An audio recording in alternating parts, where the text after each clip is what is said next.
Modern Warfare was a game. You know, every year there are going to be people who like and don't like the current COD, obviously, but I'd say this year it is a more clear divide than ever before. Looking at posts and comments, you can easily find tons of people telling you this is the best COD ever, and many others that'll say this was easily the worst COD ever. It seems like that latter one's often coming from the people most invested in the COD franchise. Well, there's a lot to talk about. I know it'll get rambly since this is really the last time I'll be talking Modern Warfare. I know I won't cover every little bit of this game, every complaint or compliment I've had throughout the year, but I've got a big list of things to touch on, try to hit the major points, and let's start with the positive stuff. I think the core of the game, in regards to the engine improvements, the audiovisual quality, the attention to detail and the weapons, the animations, like having several unique reload animations for the different attachments, and for sleight of hand, little bolt catches and mag catches behaving properly, the NVG mode realism, even though it didn't get much play, all of that detail and more, I would say that core feel of the game was a noticeable step up for COD. It looked good, it sounded good, the movement felt good. On many occasions, I recall being impressed by some sound or visual detail. I am also a big fan of the modern era for COD games. I'll consider that a positive too, although not an objective one.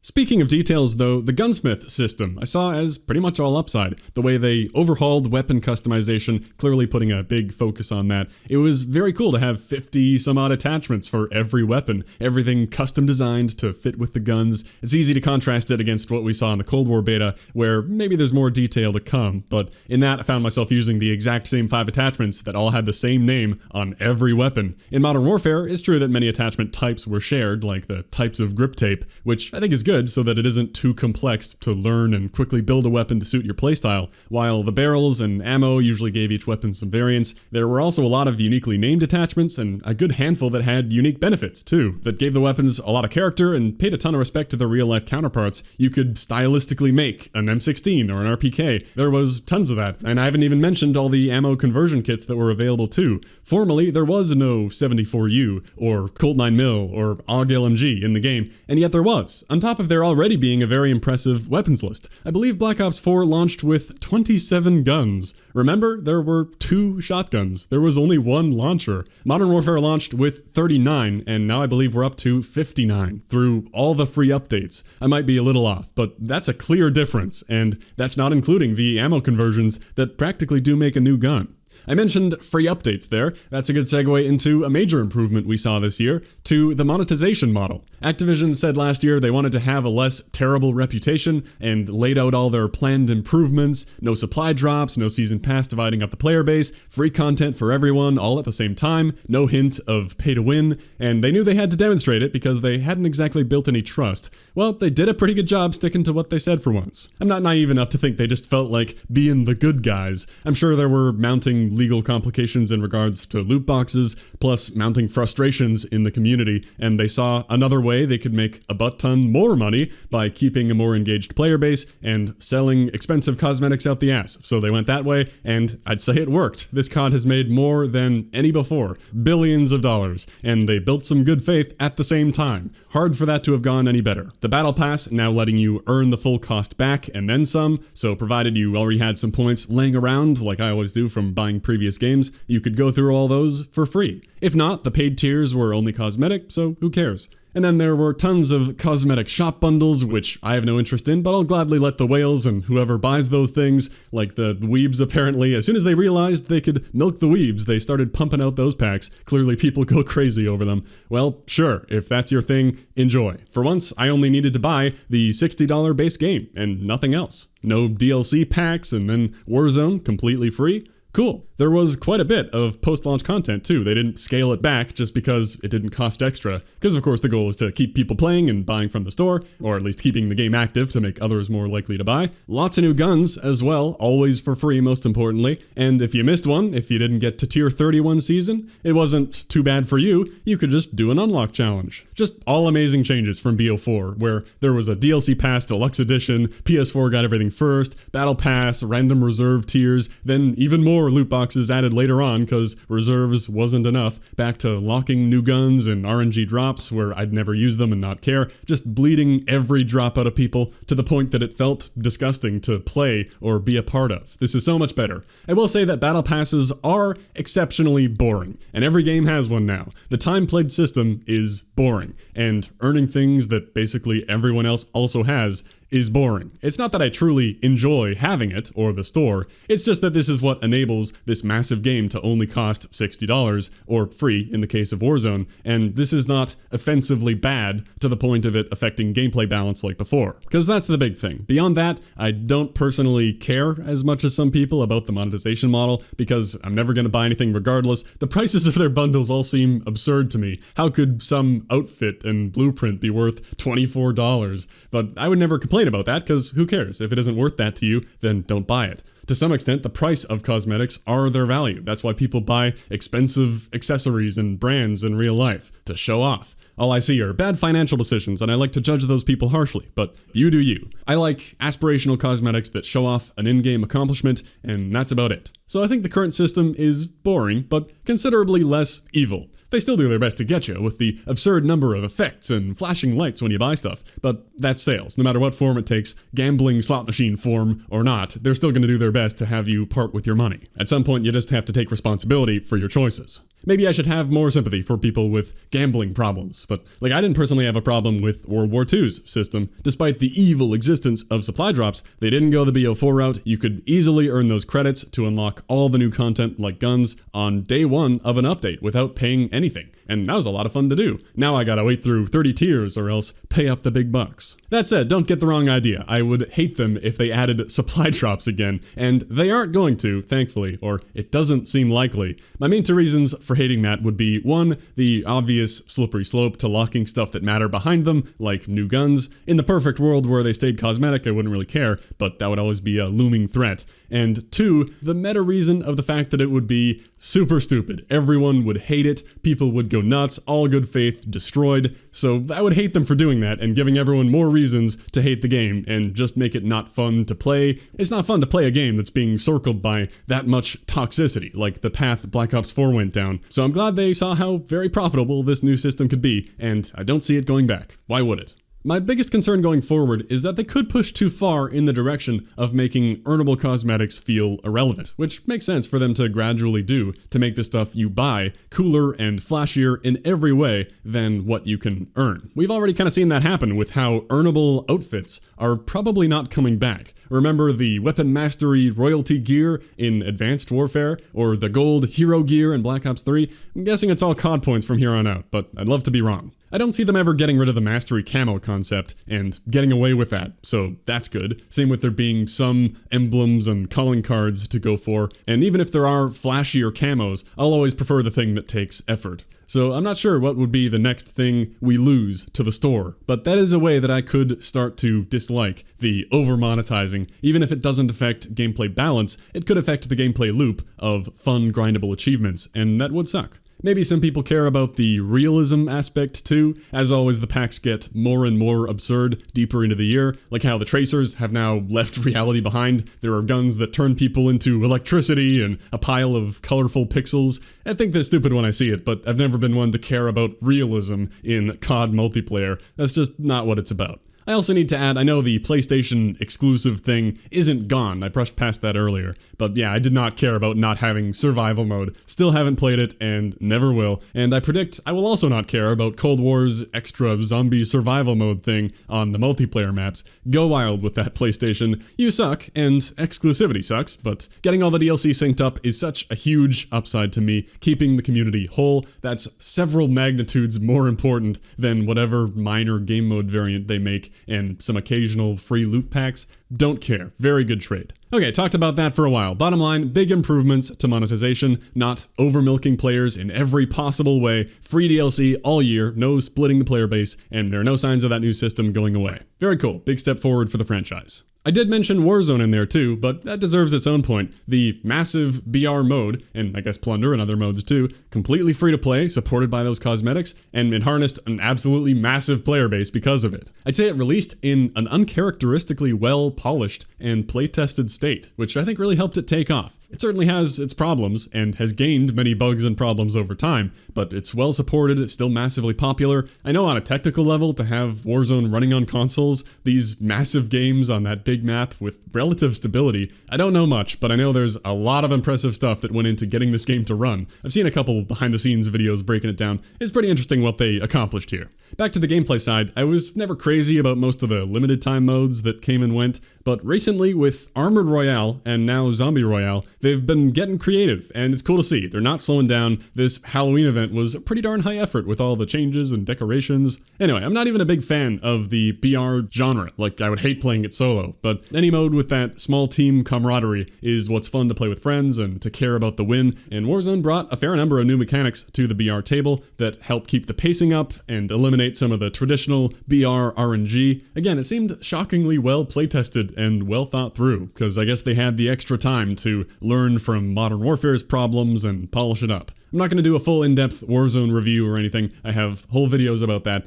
but certainly that mode was a big win for them. For a lot of people, it sort of saved Modern Warfare. Another thing that deserves to be mentioned, the campaign. It exists. For some people, that's a major selling point that you could justify a large portion of the price with, and I did think it was solid. Even though I played it a year ago, I had the pleasure of reliving it to edit that video recently, and I gave my more detailed thoughts at the end of that playthrough, so here, I'll just say it was fun. I don't generally consider COD campaigns to be mind-blowing single-player experiences. You go here, shoot people, 5 to 7 hours of gameplay, but it was very well made and certainly helps justify the price of the game. You do get a lot for only $60. Finally, I don't know where to throw this in, it's hardly a full point, but I thought Gunfight was a really good mode. If you've got someone to party with, it's a fun wingman, semi-competitive face-off thing. And on the opposite end, Ground War was also a cool addition to the game. Making full use of that Verdansk map was smart for sure, to bring some truly large-scale modes to COD. Okay, we've reached the end of my positives list. That was a long talk though, but now it's time for the negatives. Fun time, I'm sure you know a lot of what's coming. I'll start where I started, chronologically at the start of the year, the first thing I jumped in to try. What a horrible disappointment Spec Ops was as the third mode. After it got hyped up in blog posts as both the open world co-op operations and the classic missions that you could go through and 3-star like the old games, try to beat the Infinity Ward best times, I thought, I like the sound of both those things, but it's hard to look back on what we got as anything other than a broken, bare-bones disaster. The game launched with not 23, not 15 or 10, but one classic mission, Safeguard, that had no classic 3-star system. It was just long, boring, confusing wave survival with no real exposition or music to get you into it, just a 13-minute survival until the helicopter arrived, and then it was often bugged so that you couldn't even jump into it after that whole ordeal. You lose. GG. Amazing. Even if you did win, I think there was no evidence that you beat it anyway. Nothing changed. No stars, no checkmark, so who cares? How could that be all there was? I was so confused. I thought for sure I was missing how to unlock more. Surely after playing the campaign, it would all open up. Nope. Then there were the 4 open-world operations, the larger part of the mode with the role select and munitions, and that was darn near unplayable at launch too. I ran into several bugs that hid objectives or prevented completion in some way, and of course the launch difficulty was insane. Enemies spawning like crazy from all directions, there was no clearing an area and moving up. Juggernauts ate bullets for days, with tomato blood splattering with every shot of course, because that makes sense. Now I like a good challenge, but the problem was, not only did it not make much sense with the enemy spam, but there was no difficulty option. If I could select a veteran mode, then I'd go in with a team knowing it would be tough. And I wouldn't complain about it being hard. I would forgive insane difficulty if I felt that's what I signed up for, because it would be something you need to use all your abilities strategically to overcome. Everyone get your Riot Shield medic classes on, but when there's only one difficulty for the whole mode, you expect it to be something you can realistically complete with match-made people, and it just wasn't. So they toned it down in every update, and pretty soon it got to be way too laughably easy. It's too bad we could never have difficulty options, especially for running them solo. And you can't even solo operations, sadly, but at least for the classic missions. I have to assume they avoided difficulties because then people would be spread too thin, you'd never be able to find a team, the queue is already pretty deserted. So at the very least, the missions should have scaled up in difficulty, as in Headhunter being low resistance, up to Crosswind being heavy veteran resistance. Then they could scale the rewards for beating it accordingly too. You just need to know what you're getting into.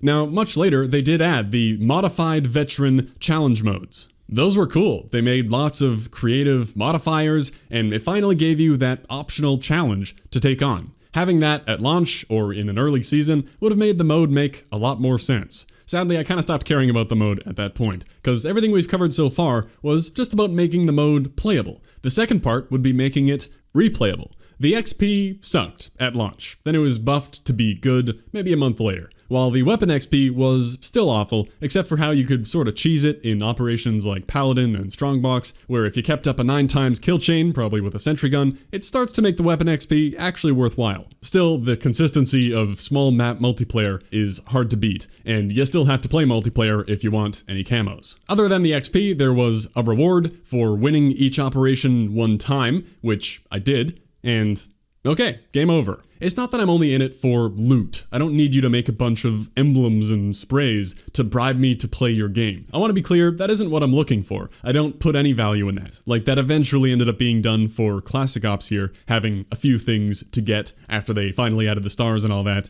What could have been fun is a more fleshed out challenge system for the entire mode, giving reasons to replay in different ways. Get lots of weird types of kills, win with unique restrictions, use all the role abilities, whatever, with one ultimate 100% reward. Even if it was just a single character skin. You get Zane with a gold cape. There you go. I don't care about earning tons of filler loot items. The long-term goal is what's fun to me. Like even some basic camos you could go through and earn for all the weapons, separate from multiplayer. I'd go around doing some headshots and crouch kills or whatever if you could get all the co-op camos to enhance your multiplayer Damascus in some way, give it a little gold trim or whatever to show your double mastery. That would have been really fun to hunt. I totally would have done that. They had a cool sandbox here, but there was nothing to do in it. Why would I ever do these missions more than once? It isn't like the gameplay is bringing me back. They're not that engaging, and it's gonna feel the same every time. There's not even a record of how many times I've cleared them. A few months later, they added the multiplayer trials, which I've always considered to be the actual fun Spec Ops. Like, wow, here are these arcadey minigames for 3 stars and best times, the pit-like gun courses and fun, goofy challenges.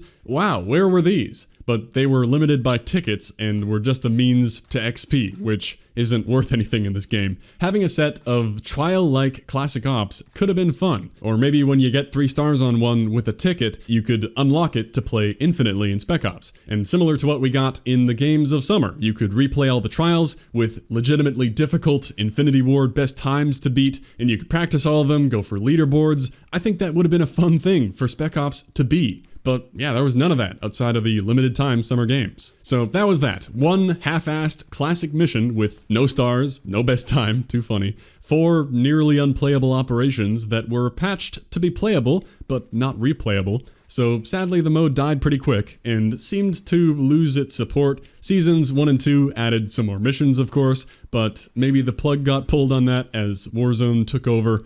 And it's sad. I'm sure there were devs passionate about this mode. I always feel like an asshole crapping on it, but clearly they didn't have the time or resources to really make it work. To this day, you can walk through and see plenty of funny visual bugs. I like these houses in Headhunter. Many of them have big, blurry walls in the middles of them. Guess you weren't meant to go inside. And I don't care about these kinds of bugs, but it is indicative of a mode that not enough people played or cared about. Because I bet nobody's even reported these bugs. It isn't that they're unwilling to fix them. Yeah, kinda sad. The only op that still gets some play is Strongbox now, where if you queue for this, it's understood that you're here to grind some chill XP on a new DLC gun. You better not be the asshole who actually cuts open the vault. And that's actually rare. Most people are not here to play the mission. We all know what's up. Well, enough about Spec Ops. It was quite the flop. From the beginning, we knew about the leaked Warzone as clearly the third true mode that they were trying to keep secret until spring. Anyway, that bad experience I had with co-op on day 1 really set the mood for the whole game. I thought co-op would be something I could play if the multiplayer was bad.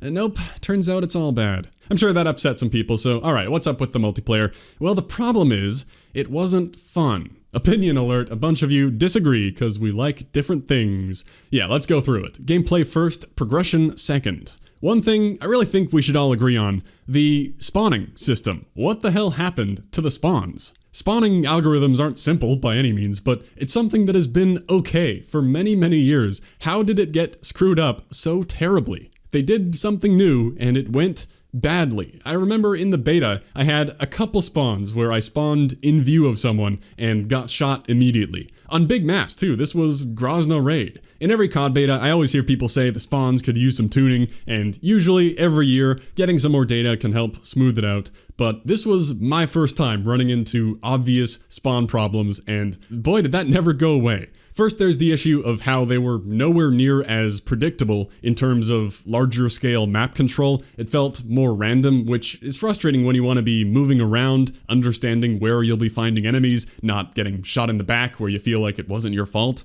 And then the second issue is spawn trapping, or how spawn safety was often sacrificed nonsensically. In objective modes, it felt like it tries to spawn you near objectives, whether it's friendly or enemy, and that factor seemed to sometimes be more important than whether or not it was remotely safe. You would frequently spawn in enemy line of sight, something that was exceptionally rare in every game I remember. In this one, who cares? It could have been related to that annoying zoom-in spawning camera, but that is disabled on small maps, and you can get several bad spawns in a row in the same place, and this problem also became incredibly more obvious when the small maps started to come. Even Shoot House, which isn't tiny, but you can spawn in that mid lane and get lit up 3 times in a row by people on the opposite mounting wall before the game finally thinks, maybe another spot would be better. If you got your long shots here, you should know the spot well. I won't focus on specific examples though, because I think that would only hurt my point. It isn't a specific bad spawn location, or you might think I'm just cherry picking some of my worst spawns of the year, when,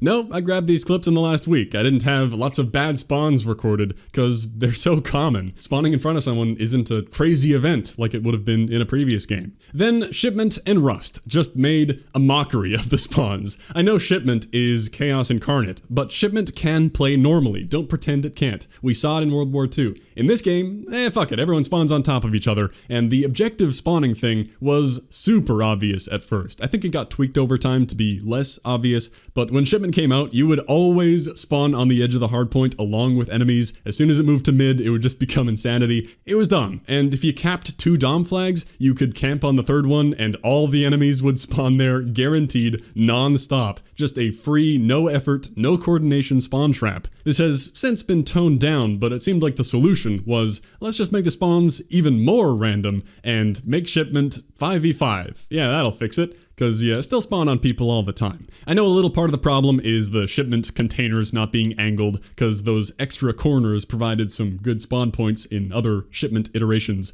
but it's more on the spawn choice, because there are safer spawns available, and it just isn't picking them. So I think the spawns were laughably bad all year. They were so unpredictable and so unsafe compared to previous years, and I don't see that as a matter of opinion. What is an opinion? Not liking the maps, which combined really poorly with the bad spawns. The sheer number of hidey holes, corners, windows, doors, combined with the fast time to kill, there was far too much that made traversing the map at any decent pace very difficult. There were many things that contributed to this being a campier game, and maps were at the core, which is not really what I'm looking for in a COD game. People will differ on that. In the past, I've complained a lot about strict 3-lane maps, and I'll admit, before this game came out, when they were talking about how their maps would go back to being more like real-world locations instead of those 3-lane coffins, I was happy, I was excited, but now I realize I was kind of complaining about the wrong thing, and it is clearly possible to go way too far in the other direction. I now think 3-lane isn't the core of the problem I had in those older games. It was how strict and confined they felt, where you couldn't jump on anything. There were no creative lines of sight whatsoever. It felt like we were always being funneled into predictable head-on-head gunfights. Here's the one block of cover for you, and here's the opposite mirrored thing for you, with no room for creative flanking or maneuvering, no room for map knowledge. The thing is, you can have a fairly controlled 3-lane layout, or a variant of it, that allows for those things. Like, I can look at some of my favorites from Modern Warfare 2, and you can sometimes trace a rough 3-lane design with some extra flanking routes and jumping spots, and maybe that's what I should be asking for. I admit my 3-lane complaints were a little misplaced, because this chaos was not better. That said, I still don't like the other extreme. I want some complexity in the maps, not a predictable gunfight funnel. So I know it's not an easy thing to get perfectly right, but trying to find that middle ground would be nice.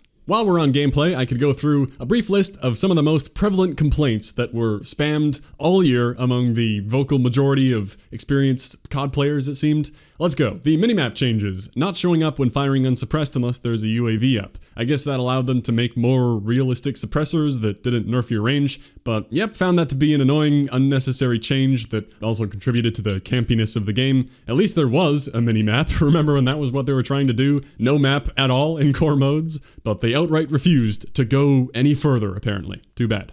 Next, ditching score streaks for kill streaks again. Yeah, I like it when objective score gives you something for your streak. That's been a good modern change that they decided to revert to try to be nostalgic. I don't know. But it encourages you to only stay alive and never risk your life for an objective. Another thing that can encourage campiness. Also, the streaks didn't wrap around. You would need to die to get more. That doesn't make much sense to me outside of the kill chain perk, so it could have just been part of that perk. Then there's Ghost, going back to working the super powerful, campy way where you don't need to be moving. Yeah, that makes it pretty easy to sit in a corner if you don't need to be at least walking. Then Dead Silence being a field upgrade instead of a perk, no way to consistently be less sound hoard when moving, another campy thing. Mentioned the doors before, but also throw in the mounting, more stuff that slows down gameplay. I think they were mechanically cool features, like slow peeking doors, but it's cool in campaign. Nobody's doing that in multiplayer. Then with the mounting, again, I think it's well implemented and a cool thing that real life operators would probably do, but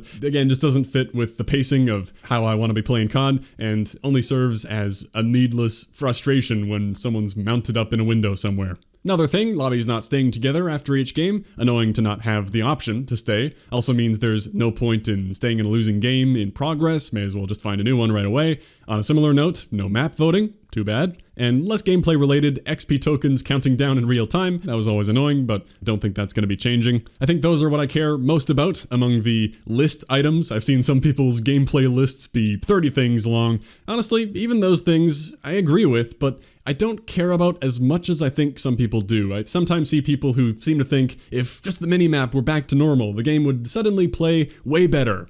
I think the difference would be on the smaller side. Even the map design and all these things, I think might actually not be as bad as they feel. After all, I can't say the remakes of the maps I like ever play normally in this game. Weird. Big part might be the spawns, but maybe there's something bigger at play that's controlling how this game feels, that's really affecting how you perform and therefore how you think about the game. Yeah, had to bring it up, this game's approach to recent performance SBMM. I think it was the biggest factor that affected how you think and feel about how this game plays. I seriously think if you took any COD you love, Black Ops 2, or let's say there's that Modern Warfare 2 remaster, and you apply the matchmaking this game had at launch, you might suddenly find you don't enjoy how it plays very much. Now, I'm not that great of a player. I'm not anti-SBMM because I want to stomp noobs all day. Quite the opposite. And if you want to hear all about it, I uploaded an entire SBMM video alongside this one as kind of a footnote because it was just too long of a section to have in here. And I finally wanted to have those thoughts on their own as something I could link and reference instead of getting into it every time. To try to summarize, I think even for lower skill players, the very strict recent performance-based matchmaking idea is incredibly frustrating because you can't know if you're improving with there being no visible rank. This isn't ranked play, it should be casual practice and goofing off. It also ruins partying up with friends of different skills. Meanwhile, all mid-tier players like me get rubber banded up and down, getting punished for a good game, then given too easy of a time for bad games. It's very frustrating to feel like the game is controlling your good and bad performances more than your personal skill, since you're not going up against random mixed lobbies. It's easy to blame the game for my failures and also successes, and I think that's pretty stupid and unrewarding. I think it is less strictly based on recent performance than it was at launch.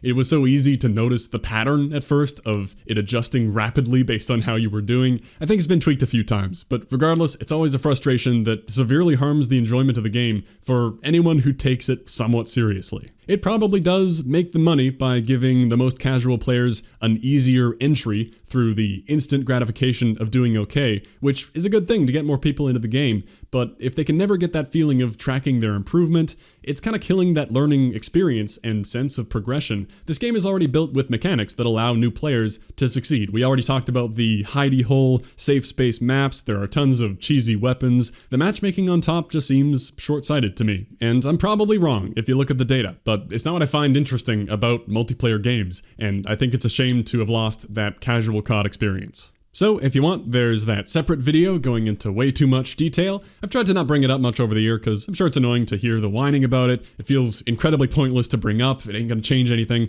but I do think it's among the primary factors that made this game feel like crap to me. A lot of the game flaws that felt big might have been a lot less noticeable against more mixed competition.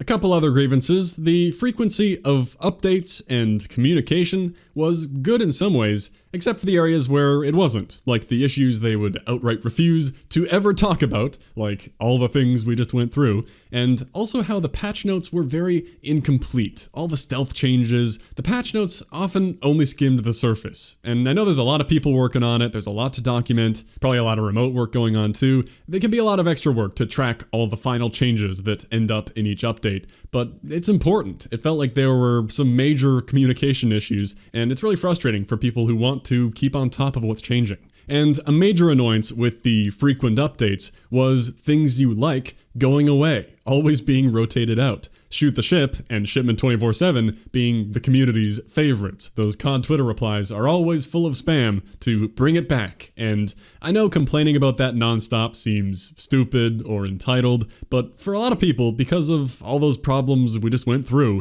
those chaos maps are the only way we can remotely enjoy the game. Just the mindless dopamine of XP popping up. Pretty dumb, I know. Shipment was a horrible experience in this game compared to how you actually had a semblance of control in World War II, but even still, it's the only thing I don't mind playing to get some grind done, because it allows me to get it done faster. And at the same time, it isn't insanely frustrating, because if I'm gonna get 725'd by a guy in a corner, or quickscoped by Tryhard McGee before I can react, I'd rather not need to run across the map for 30 seconds first. Just get it over with, and put me back in the non-stop action. Spawn me into death 5 times, whatever. I don't care about my stats. And 5 other people just spawned in for me to kill. I know it's more cookie clicker than shooter at that point, but that should really tell you how much I enjoy the game. So I hate the FOMO of removing those maps and typically re-adding them for the last couple of weeks of the season as a sort of catch-up mechanic for anyone finishing up challenges. I'm sure it makes a lot of sense from their perspective. If Shipment is always there, people can blow through the grind right away and might stop playing. They want you to pace yourself, play for the whole season, populate the new playlists they want people to try, but I can only speak for myself, and for me, it does the opposite. I outright do not want to play the game whatsoever for the first couple months of the season, because it's the opposite of fun to me. And I know it'll be way easier and less annoying if I just wait for the end when they decide to make the game playable again. Meanwhile, if Shipment 24/7 were always there and I knew it would not go away, then I would want to pace myself, playing a bit all season, knowing that I didn't need to rush while it was still around, and burn myself out that way. I don't want to play the game on normal maps, period. I never really did, but now the motivation is completely gone. With Shipment being 10 times faster and easier, it makes grinding anywhere else feel like a complete waste of time, since we've covered that I wouldn't be having fun. Since I felt no pressure to make a ribbon guide this season, I didn't play at all pre-shipment, outside of some Warzone with friends and catching up on the intel missions. Sorry, but I've been spoiled on Shipment, I know, and I can no longer stand the rest of your game. I really think World War II did it right. Not only did the map play like actual gameplay, when people kept asking to have it back, they just left it in there for the fans of the grind, and it didn't hurt the game. I went to level 1000 in that game because of it. It was fun. Thank you. Very cool. I even mixed in a lot of war mode too, because it was actually fun, and I knew Shipment would still be there whenever I felt like it. No pressure, no rush. The option was there for the people who liked to play that way. It's very annoying that in this game, it isn't. Alright, moving on to the final major topic, with plenty of subtopics though. You know it's a big deal to me. Not only was the progression of seeing your skills improve killed off, well, same for the other kind of progression. XP, prestige, and challenge systems, a failure on all fronts from my point of view with what I look for. I went into the game with an open mind for these seasonal ribbon challenges, but I knew the main obvious flaw going in, and yeah, it turned out to be very true. When you're dealing with a limited time challenge set that goes away, you can't make it too hard, or it's just frustrating to complete it in time, and not enough people will be able to engage with it. You don't want to get within 10 challenges and not have time to finish. How annoying. But if it's too easy, then what is even the point? You'll just walk through them all, everyone will have the same easy emblem, and it's not a very interesting achievement to have done. The Season 0 challenge set had to be the most difficult. They made the ranks a lot faster because you needed to start from 0, but you really needed to grind for some of those ribbons. From then on, they made them pretty tame, and it was just a boring box I checked each season. Ranking up was the only thing that took the time. Half the challenges would complete themselves, and you could knock out the rest without too much difficulty, save for a few annoying roadblocks. Maybe a couple creative challenges here and there, but the vast majority were bland, trivial boxes to check that were often copied from season to season with the number changed. So it isn't satisfying or interesting to any of the challenge grinder types that I know, and I can't imagine it being better than traditional challenges for any casual player, to just have something you can take at your own pace with that cool long-term goal in mind. Because even when the ribbons are on the easier side, the XP grind can still take a while, and the time limit may still make people not want to engage if they may not have the time or interest to finish. It just wasn't fun compared to a permanent 100%er challenge system that takes you through using all the content in the game, essentially mastering everything for a cool ultimate reward at the end. As part of the same issue, I need to talk about XP and how horribly pointless it was. I remember having an entire video about it early on when they were adding the trials that gave XP as a reward, but I was max level and I felt like I couldn't participate. I just looked around at all the things that awarded XP. Every mode of the game, all the challenges, every mission step, the tokens, the dailies and weeklies, those trials, tournament rewards, it's everything. XP is even used to incentivize playing the objective. Well, who cares about that anymore? Or more like, depending on your reason for playing, who cares about playing the game at all anymore? If you're at the max rank XP cap, see you next season. I remember finishing Season 0 and kind of wanting to make more progress on Damascus, but it felt like such a waste, so I just kind of waited as any hype I had left for the game faded away. An XP cap is such a frustrating feature when you continue to shove XP in our faces. It just feels wasted. I'm not even married to the idea of prestige, that exact system of resetting your unlocks for an icon. I really just need the XP to mean something. Let me display my total level. Because eventually, in an update, they added this total level thing, but it means so little to me because there's no XP bar. It almost feels unofficial because I don't even know what this number really means, like what goes into one of these ranks, because the XP per level at rank 155 changed from season to season, so it was way easier to get this number up if you played in an early season compared to now, and it also doesn't display anywhere, so it's just this weird thing tucked away. How about at least when I hit 155 for the season, replace my rank in the lobby with this number, and let my rank icon be my current season ribbon challenge progress. I don't know, but I guess maybe part of the reason for them doing this was to equalize us, like many things that were done in this game, to make us less scary in lobbies, so you don't see that prestige level 500 guy and want to back out. Pretty weak reason if that's it. People want to flaunt what they've earned. I think they clearly tried this system with the ribbons and the 155 to bring players back each season, to keep player numbers up throughout the year, instead of letting people grind endlessly out the gate, then feel like they finished the game or they burnt out, and then leave and never come back. I get it, but I can tell you that I am so much more engaged with the long-term goal system. You might say, but Sour, you did keep coming back. You did do all those seasonal emblems. Yeah, you got me, but that was really only because making the guides is what I like. That's kind of a thing I do here. I can tell you if I weren't doing that, I would not have cared about these emblems. Like many people I know, it would not have kept me coming back. The Season 0 one is probably the coolest one to have anyway. I'll just rock that. Well, I was willing to give the change a chance. There is a good idea in there with the seasonal challenges, but it just can't replace the permanent long-term stuff. I wish that they would make the seasonal challenges more tied in with the battle pass. Make that the thing that has stuff to earn and that resets every season to bring people back along with the new content, and that would also make it more interesting if it were less about time played. That would be cool, and then leave XP and prestiging and 100%er type goals as their own thing. The Damascus camo grind was just about the only challenge that was somewhat engaging. A classic mastery goal you could shoot for at your own pace, go through and master all the guns, 100 camo variations as well, cool stuff. It had some original problems like the launcher ground streak destroys, meleeing sentry guns with the Joker was fun, but they made that easy when CUAVs and VTOLs started counting one day, and the riot shield double kills, I'm glad they changed. The 3 kill streaks were still annoying, but much more consistently doable. I'm glad they were paying enough attention to make those changes fairly quickly, and that's all I can expect. Things will often not be perfect the first time. That said, it was annoying to have all those categories like the mounting and long shots, more stuff that's encouraging the campy or annoying playstyles. I also prefer getting lots of headshots over the weapon rank to unlock challenges type of thing. It's not the biggest deal to me because I expect challenges to make you play in a weird way and for it to be different every year. Sliding kills or hipfire kills, no attachments or whatever. I'm not going to complain about that. You're supposed to do weird things. It is just a bummer when challenges encourage you to play in ways that are annoying for everyone in the lobby instead of only annoying for you or encouraging a more productive playstyle. You may as well use challenges as a way to get people moving instead of the opposite. The challenge missions were okay too. Don't have much to say about them, step-by-step thing to get some stuff.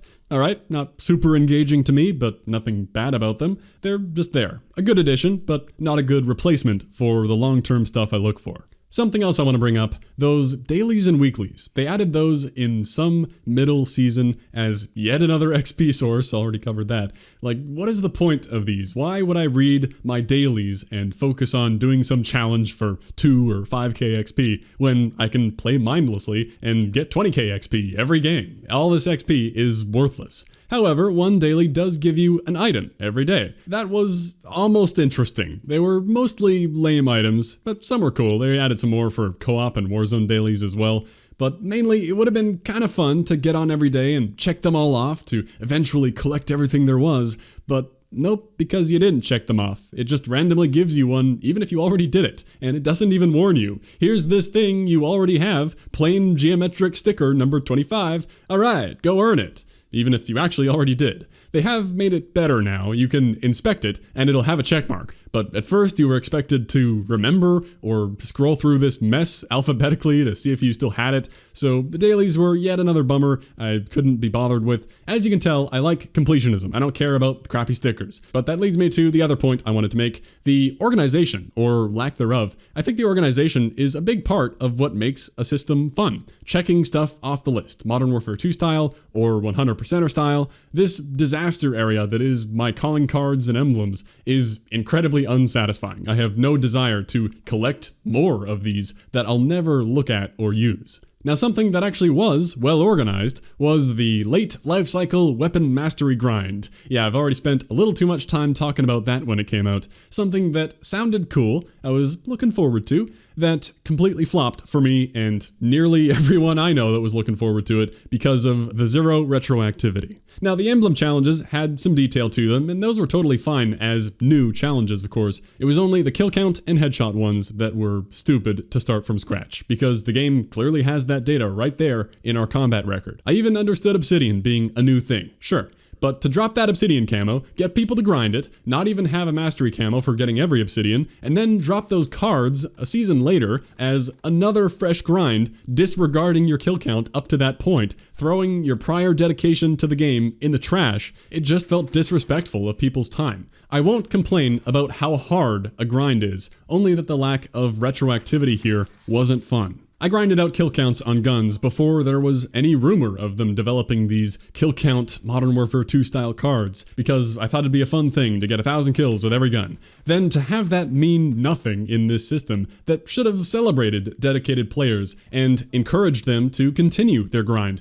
is just pretty lame. You could say, well, they didn't want people to finish too fast. They wanted to keep people playing. That's the whole point. But I think this did the opposite for just about everyone I know. Like, this was a hard stop for me. Meanwhile, if they gave retroactive progress, I would have only been maybe 15, 20% of the way there. Probably not even. That's how crazy of a grind this was. So I still wouldn't have done it. I just wouldn't have complained. It's fine if a grind doesn't interest me. I don't expect the game to be tailored to exactly what I want to do. I just saw this as flawed. I know a couple insane people have done the full grind, and I mean, yeah, wow, congrats. I definitely had no interest in that. I would not be proud of myself. I just wish I did something better with my time. I don't want to sound like I'm passing judgment. I do grind plenty of pointless things. I'm not in a position to judge. As always, the rule is time you enjoy wasting isn't wasted time, and partaking in that disrespectful time waste would not be fun. It would have been cool if they were there at launch. Maybe with enough shipment, I would have made a serious run at it. I'm sure I would have done all the emblems, but with XP capping how it is and disliking the game, I doubt it. They also keep changing how this calling card tracker works. It makes it seem like you can get the DLC weapon emblems as a way to skip some of the harder challenges on the base guns, but actually you don't get the mastery card when this bar fills up. I think you can't skip calling cards, or I don't even know how it really works, but it isn't as simple as it looks here. Oh well, too bad that didn't turn out fun, unless you only wanted a couple cards and emblems for your favorite guns, I guess, or if you weren't that invested in the game early on, and you're wanting to now play the game for another year, maybe? Well, enough about that. There were also these literal Mastery Challenge calling cards they added in another late season. These are sort of like the Dark Ops challenges, giving a few unique, difficult, or lucky situations. I have nothing bad to say about these. They're neat if you want something challenging to try to do. They don't interest me at all, as a combination of them coming kinda late, and of course I like overall mastery stuff with one final reward to chase. These seem like they'd be frustrating to actively try for when I don't have any desire to collect the cards or play the game. But like I said, nothing wrong with these just because they aren't for me. I'm sure some people who want to play the game for longer might enjoy chasing them. One final progression thing, the tracking of the challenges like obsidian and even regular old XP was often really buggy, almost like it depended on server load sometimes, with XP queuing up, giving you 0 XP games and then being unloaded all at once, or when you restart the game, or sometimes seeming to not be accounted for at all. Battle Pass 2. I should have measured it, but there's no way double tier events were ever helping me that much. Oh, I'm sure it's a non-issue for most people because you seem to get enough XP over time, such that you're unlikely to ever notice a problem. But as someone who likes to efficiently complete stuff and track my progress game to game, knowing what gives you what, having a system that feels as messy and nonsensical as it was at times is frustrating and really hurts how fun it is if I can't see my progress or feel like I might not be getting proper credit for what I'm doing. Well, overall, very disappointing on the grind side of the game. Like I said, for what I enjoy, sort of a failure on all fronts. The challenges, both the missions and officer ribbons, can't match the fun of chasing down a 100%er like the Black Opses have historically got down pretty well. We'll see if that falls apart. The dailies couldn't manage to be interesting, like in World War II, always hopping on to get some more credits, a fun currency that had a purpose, unlike XP. And the XP couldn't manage to be interesting at all because it was easy to come by and got capped off, so there was really no urgency to get there faster. Making the main reward for every activity in the game mean nothing is never good. Well, I think that's all my main negatives. I'm sure I could keep going on about all this crap forever, but that would waste all of our time. I already don't like how long this is. So you can tell that I didn't like the gameplay and I didn't like the grind. Those are sort of the two things that matter to me. So maybe you can tell why, despite all the positives we went through, I didn't like the game very much. Well, before closing thoughts, in the background I've been going through the account, some of the things I did in the game this year. I can't really call them accomplishments. I'll reserve that for things that have any value or that I'm proud of. I remember I used to do prestige or progression recaps, but there's never really a reason to do that this year. Well, if you don't care about grind recap sort of thing, you could skip to the end to get the review conclusion stuff.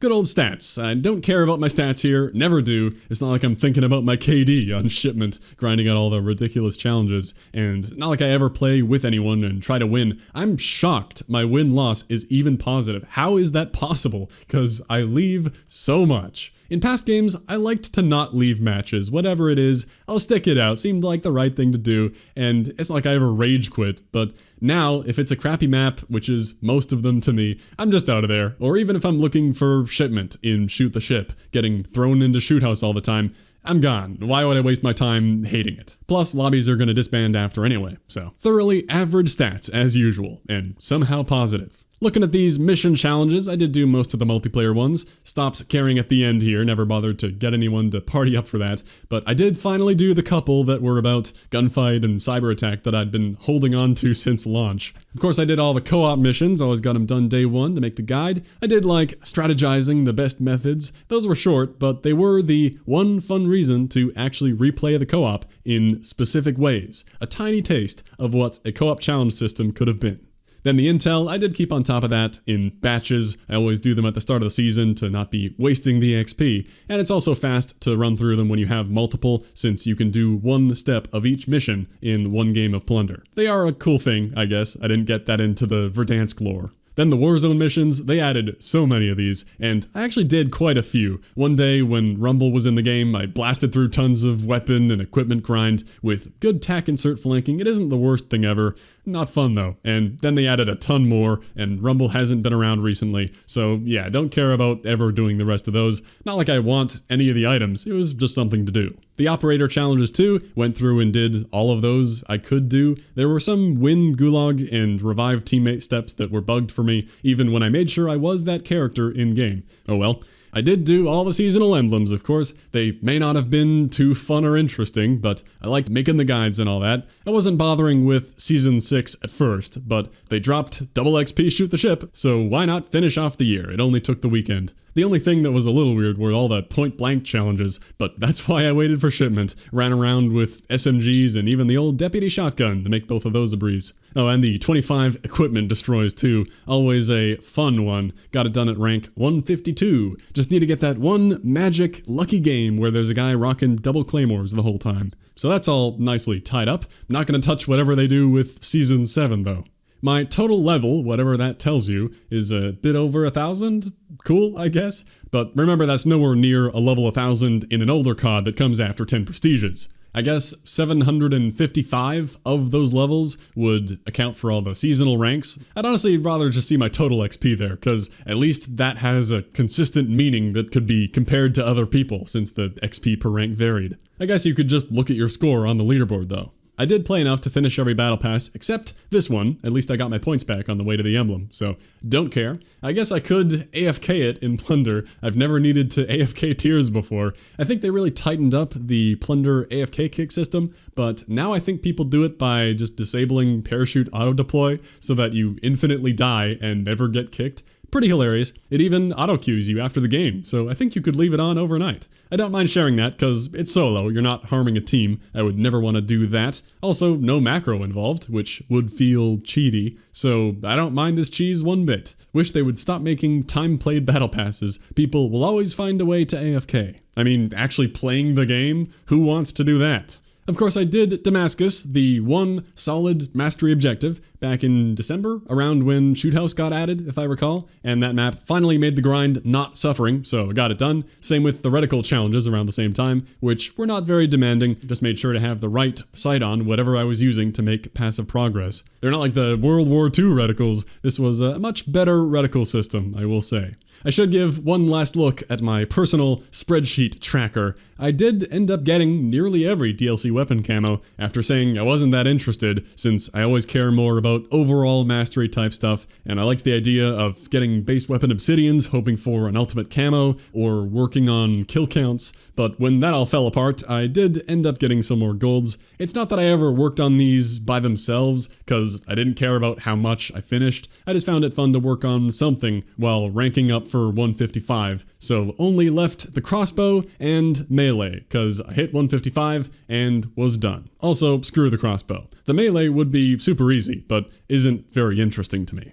Had the same philosophy with these mastery emblems. They were fun to tick off. I went through and did some of the easy ones. Never cared to go for any cards, of course, but yeah, I didn't care how many I got done. It was just fun to multitask. Whenever I hit 155, I was completely done for the season outside of little bits of Warzone. If doing every mastery emblem gave you something meaningful and I liked the game more, that would have been appealing enough to do them all, because it wouldn't have been that hard with Shipment, and there's a good variety of challenges in there, nothing too crazy. But yeah, no thanks on the cards. And oh yeah, these accolades, man, that they added in some middle season, I still think, what a dumb feature. I feel bad because there are a ton of cool medal designs. I like how they look, but they mean nothing at all. I've seen a couple of people say they like them, but like, I do not care one bit that I had the lowest average altitude in a bunch of games, or 100 other ridiculous things. Even the ones that sound like they're more relevant to gameplay, like most LMG kills in a match. That doesn't say anything. That probably means nobody else was using an LMG in that match, not that I'm good. Also, if you still disagree, to really show that they mean nothing, I noticed even after Spec Ops operations, it floods you with a ton of completely out-of-place accolades. This was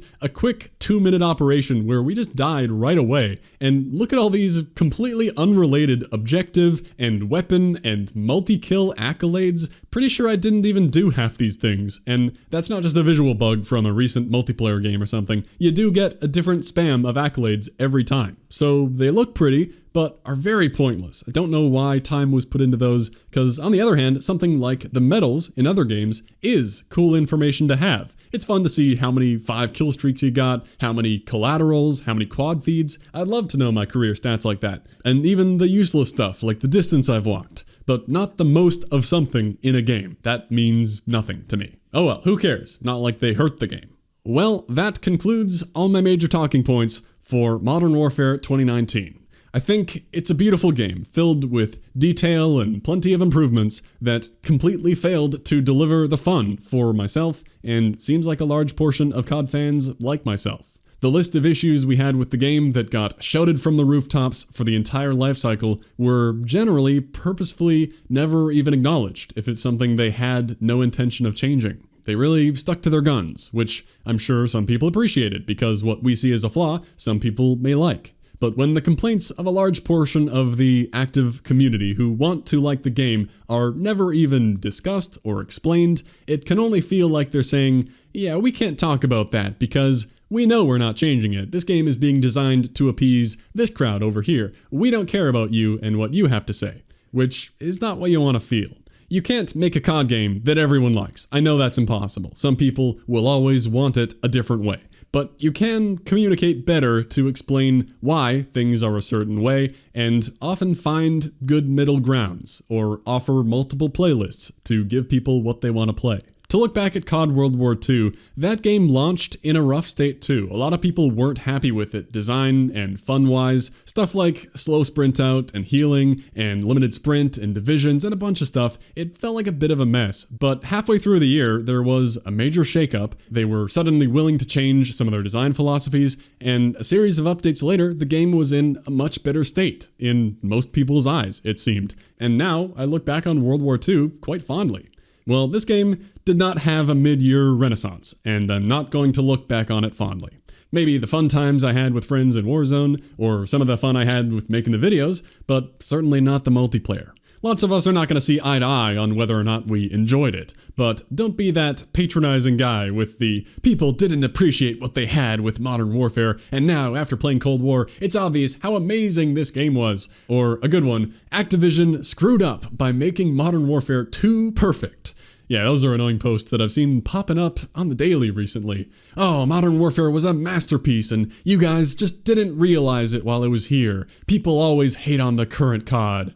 No, I realized what I had and I credited lots of cool stuff about it, but if I wasn't having fun, then it sucked. Sorry, only I have the ability to know if I was having fun, just like you do for you. So don't go around pretending you're super smart and everyone who hates the game is an idiot. No, some people might just not agree with you. Crazy, I know. I don't think I do the thing where I hate on the current COD, and then a few years later put on the rose-colored glasses and say, ah, those were the good old days, that was a good game. That is partially what nostalgia does to all of us, but I think I remember the flaws too. Like, I don't look back at Black Ops 4 and suddenly think, those were the days. No, I remember the problems I had with it. Like, I don't find specialist abilities enjoyable, the monetization was atrocious, and there wasn't even a campaign to help justify the price. I think I'm fair to the current game with what I like and don't like, because I haven't found my love for a game to change over time. Even looking back at the absolute blast I had with Modern Warfare 2, because it was a new experience, I recognize the tons of flaws it had. Doesn't need to be said that I don't speak for everyone. At the end of the day, it comes down to how much fun you had with it, or are having if you want to keep playing it into the future. Well, Modern Warfare multiplayer did not provide me much fun at all. Such a shame. I had pretty high hopes for what could be done with this soft reboot Modern Warfare game. I love the theme and the characters, but it didn't happen for me with multiplayer. Spec Ops was also a significant letdown. The campaign was solid, although never a source of replayability. Thankfully, Warzone dropped to bring some fun. Not a perfect mode, and suffers from some similar matchmaking frustrations, and BR may not be your thing, but I'd say it was at least very well put together. So Cold War is just around the corner, and could very well be an unpolished disaster of a game in its own right. But with Warzone splitting off and continuing on its own path, I can tell you that I will not miss Modern Warfare. Thanks for watching. I'll catch you next time.